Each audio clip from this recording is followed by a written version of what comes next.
Melalui postingan di Instagram pribadinya, pelatih timnas Indonesia, Sintayong, menyatakan akan mundur jika Ketua Umum PSSI, Muhammad Iryawan atau Iwan Bule, mundur dari jabatannya.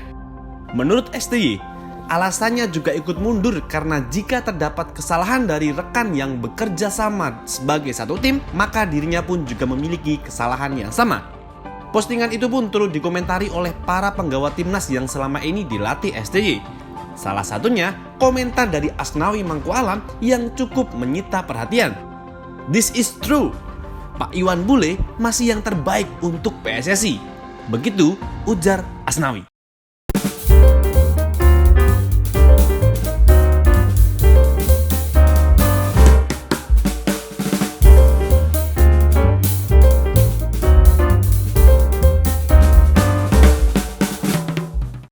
Kabar mundurnya STY jika Iwan Bule mundur dari jabatannya sontak membuat heboh seluruh penggemar sepak bola tanah air, khususnya timnas.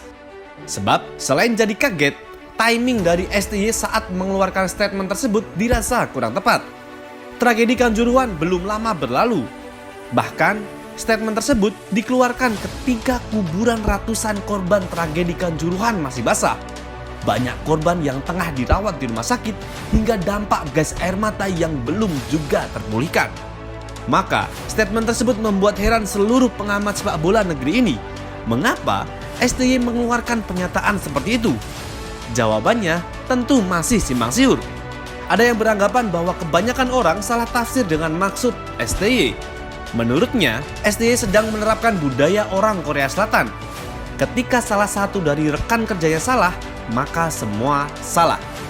Intinya, statement STY dianggap sebagai sebuah sindiran bagi Iwan Bule, yang menurut orang-orang yang mempercayai statement tersebut bahwa Iwan Bule malah cuci tangan terhadap kasus ini. Mungkin saja anggapan tersebut tak sepenuhnya salah, tapi tidak ada salahnya jika kita mencoba untuk melihat dari perspektif yang berbeda. Salah satu pendapat yang menarik dilontarkan oleh Zen RS melalui akun Twitter pribadinya. Menurutnya, tentang budaya Korea Selatan yang banyak disebut tersebut, ia mengutip perkataan Andreas Marbun dari Pandit Football tentang rasa malu dan tanggung jawab itu gak perlu syarat. Baginya, kalau ngasih syarat dan ketentuan, namanya adalah bargain. Maka, bisa jadi statement STY yang kontroversial tersebut dapat diartikan sebagai sebuah alat tawar akibat desakan publik agar Iwan Bule mundur dari jabatannya sebagai bentuk tanggung jawab atas tragedi Kanjuruhan. Selain itu, statement STY ini dibuat sebelum Iwan Bule benar-benar mundur. Berbeda situasinya jika Iwan Bule sudah mundur dari jabatannya. Sikap itu bisa kita anggap sebagai sebuah sikap yang diambil STY atas konsekuensi yang sudah terjadi. Tetapi, jika statement tersebut keluar sebelum Iwan Bule benar-benar mundur, maka pernyataan STY bisa dianggap sebagai sebuah alat tawar. Alih-alih hanya sebuah sikap, statement tersebut malah bisa menjadi sebuah tedeng aling-aling. Dampak dari statement tersebut sangat luas. Bisa jadi sebuah tameng bagi Iwan Bule agar semakin sulit untuk didesak mundur. Mengingat, STY sedang bagus-bagusnya bersama timnas. Dampak lainnya adalah terbelahnya opini publik yang membuat situasi malah semakin keruh. Ada yang percaya bahwa itu adalah sebuah sindiran. Ada yang percaya itu adalah sebuah sikap atau konsekuensi. Ada yang percaya bahwa statement tersebut adalah sebuah tameng bagi Iwan Bule. Tapi satu hal yang pasti, opini publik sudah terpecah belah sehingga suara publik sulit untuk menjadi satu. Dampak dari statement tersebut bagaikan little boy yang pernah meledakkan Hiroshima pada 6 Agustus 1945 silam. Yang sebaiknya dilakukan ke depan adalah bagaimana caranya agar usut tuntas tragedi Kanjuruhan tidak hanya menjadi tagar sebagai kiasan.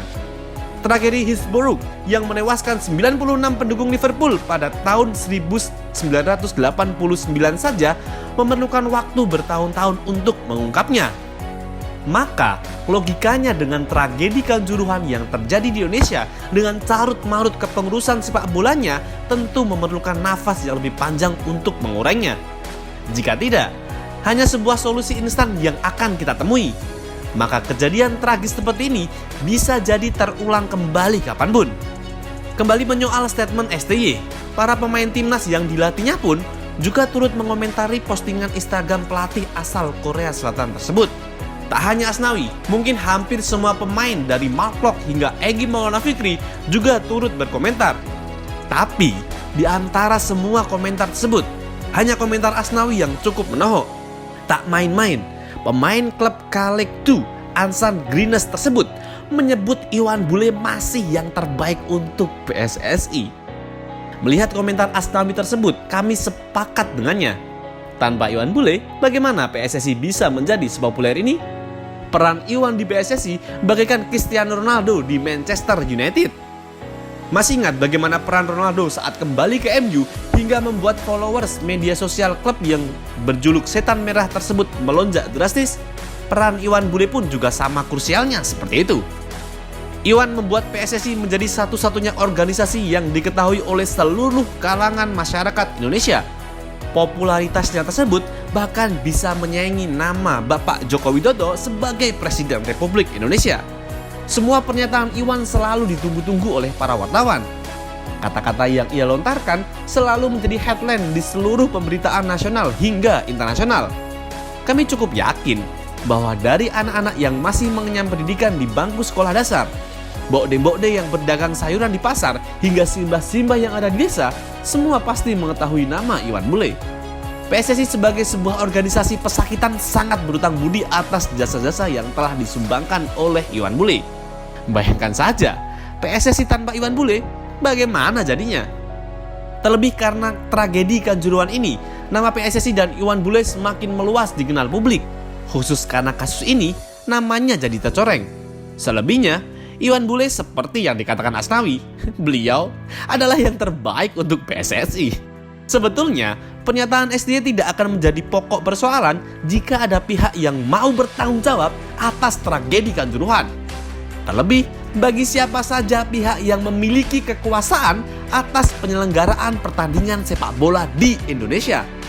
Tidak lain dan tidak bukan adalah PSSI sebagai federasi, PT LIB sebagai operator liga, polisi sebagai aparat keamanan, Indosiar sebagai broadcaster, panitia penyelenggara, dan lain sebagainya. Ironisnya, keempat pihak yang disebut pertama malah terlibat drama salah-salahan atas keputusan bermain malam hari pada laga Arema melawan Persebaya di Kanjuruhan. PSSI berdalih bahwa sudah ada rekomendasi polisi. Polisi beralasan bahwa izin main sore ditolak oleh PT LIB. PT LIB menyalahkan Indosiar karena permintaan mereka agar main malam. Hingga Indosiar yang mengaku hanya mengikuti mau dari PT LIB. Alih-alih memusingkan statement STY, pertanyaan siapa yang bakal bertanggung jawab penuh atas tragedi Kanjuruhan saja belum terjawab. Persoalan STY mau mundur jika Iwan Bule mundur dari jabatannya, ya biarkan saja. Meski diakui, STY adalah pelatih yang bagus. Ia memiliki visi yang jelas dalam permainannya.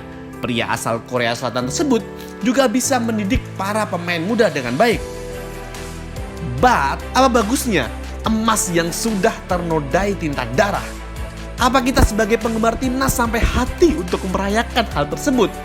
Hei Bung, sepak bola itu memang penting, tapi kebijakan dalam sepak bola yang berorientasi pada keamanan serta keselamatan nyawa seluruh penggemarnya adalah yang lebih penting lagi.